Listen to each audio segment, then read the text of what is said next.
Hi, my name is Olivia Randall, and this is my civil rights movement project. Um, this is my thesis about three events that happened in the 20th century. How did the assassination of Malcolm X, the LA riots, and the Japanese internment camps affect civil rights movements in the 20th century? This is a quote by Malcolm X, and it says, "Human rights are something you were born with. Human rights are your God given rights. Human rights are the rights that are recognized by all nations of this earth, and anytime anyone violates your human rights, you can take them to a world court."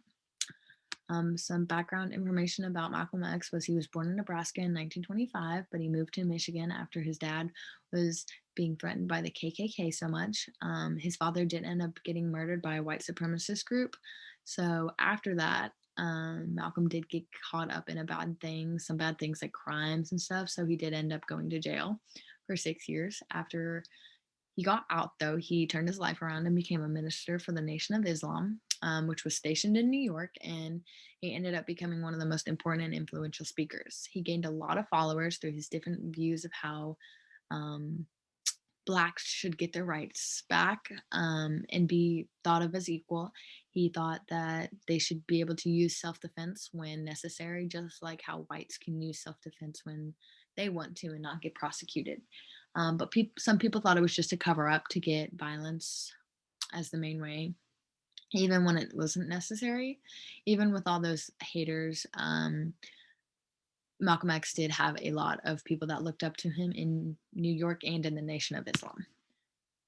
He did end up leaving the NOI years later because of some things. Left in 1964. Um, he he left because he was uncomfortable with Muhammad's affairs with some of the secretaries and people in the NOI. Um, Lots of things were happening with violence towards the Muslims by the LAPD, and he wanted to talk about it, but Muhammad didn't want him to be mixed up in that. So Muhammad said he couldn't talk about it.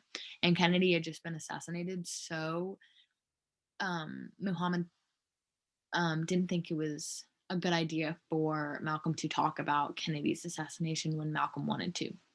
With these different views, it ended up with him leaving on bad terms. And while he was leaving, he even received death threats. After his life with the NOI was over, he started his own organizations called Muslim Mosque Inc. and Organization of Afro American Unity. Muslim Mosque was for Muslims, and Afro American Unity was for Blacks, and trying to get equal and their lives and the way they live um, appreciated and equal towards whites. Um, while Malcolm X was talking in Harlem, New York, at a place called um, Audubon Ballroom, a dispute broke out, and three men ran up on stage and shot him. Those three men were Talmadge Hayer, Thomas Johnson, and Norman Butler. He was assassinated on February 21st, 1965. He was only 39 years old, and he ended up being shot 21 times. The men were not convicted until a year after, 1966, and his assassination angered a lot of people, and lot of social justice movements sprung up. The second event we're going to talk about is the start of LA riots. That started because of a man named Rodney King, who was also Black, was on the flee away from the police, and it ended up being a high-speed police chase. He was also drunk. This happened in March of 1991. And once he was caught, four policemen told him to get out of the car and decided to beat him severely. This ended up with him having a fractured skull, teeth and bones were broken, and he had permanent brain damage. The officers were charged with excessive use of force when not necessary. The case took more than a year, but on April 29th, 1992, the jury ruled that the four policemen were not guilty. It's important to know that the jury consisted of 9 whites, 1 Latino, 1 biracial, and 1 Asian. So, less than 3 hours, riots broke out all over town after the unanimous vote came out and was public. The riots consisted of burning and looting stores, vandalism. Different races were fighting other races, like Asians were fighting blacks because blacks were pissed that Asians were on the jury, and they voted that the policemen um, were not guilty. A lot of people were getting murdered, and a lot of people were getting injured.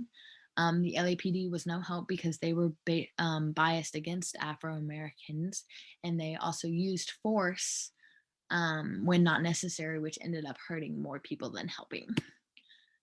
Within days, 50 people were dead, 2,300 were injured, and more than 1,000 people were arrested.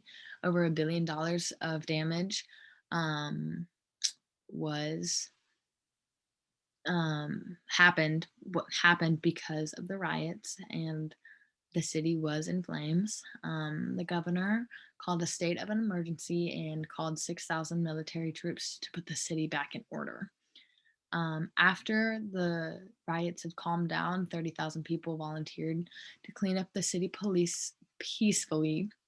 And this riot is known as one of the most damaging riots in American history.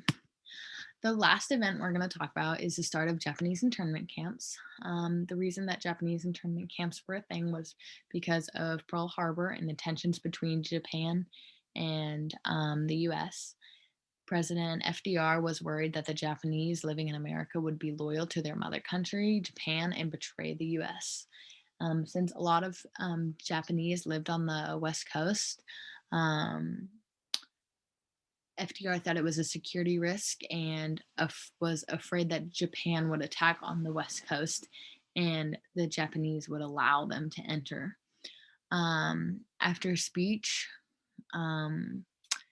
where FDR said that Pearl Harbor will be a day of infamy, less than 2 months later, he issued the Executive Order of 9066, which said that Germans, Italians, and Japanese will be put under surveillance 24/7 because those were the countries that they were fighting against in the World War.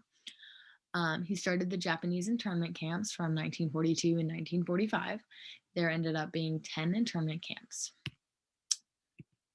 How this affected Japanese American lives was they had to sell everything.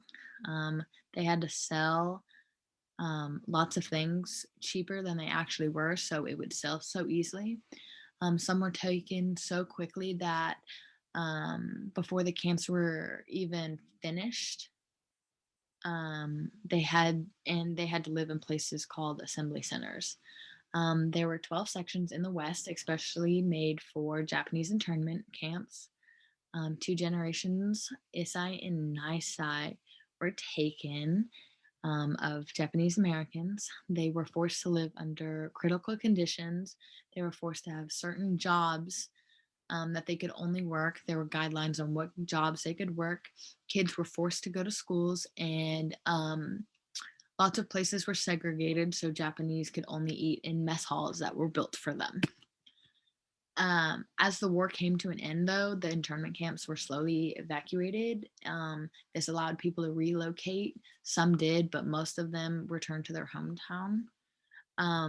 More than 40 years later, like 46 years actually, more accurately, the US finally admitted what they did to all those Japanese was a violation of their human rights and constitutional rights and was completely wrong and injustice of them. In 1988, President Reagan signed the Civil Rights Act of 1988 and apologized to everyone and sent $20,000 to anyone who was still alive that was forced into the internment camps. Why are they all related? They're all related because of one thing, and that thing is, well, two things actually. Those two things are racism, and fear. The Japanese internment camps happened in 1942 because FDR was worried that the Japanese were going to be loyal to their mother country when a lot of generations were born that were in the internment camps were born in America and had American bloodlines.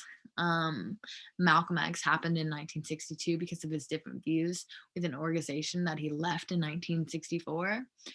And let me repeat that. Malcolm X happened to The assassination happened in 1965 because of an organization he left in 1964. I'm sorry, that's a blooper. And the LA riots happened in 1992 because of something that happened in 1991 with a black man getting beaten severely, knowing that if it was a white man, that white man would have just been arrested and not beaten and had permanent brain damage. Um, America was injustice to all the blacks, Asians, and even whites that got hurt during these events. Racism has been a huge problem in America history for so long because of the white supremacy mindset that we came over here with. And the all three events sprung change, whether it be immediate, like the LA riots, less than 3 hours, something happening, or 46 years, like the Japanese internment camps, for the US to admit that we were wrong.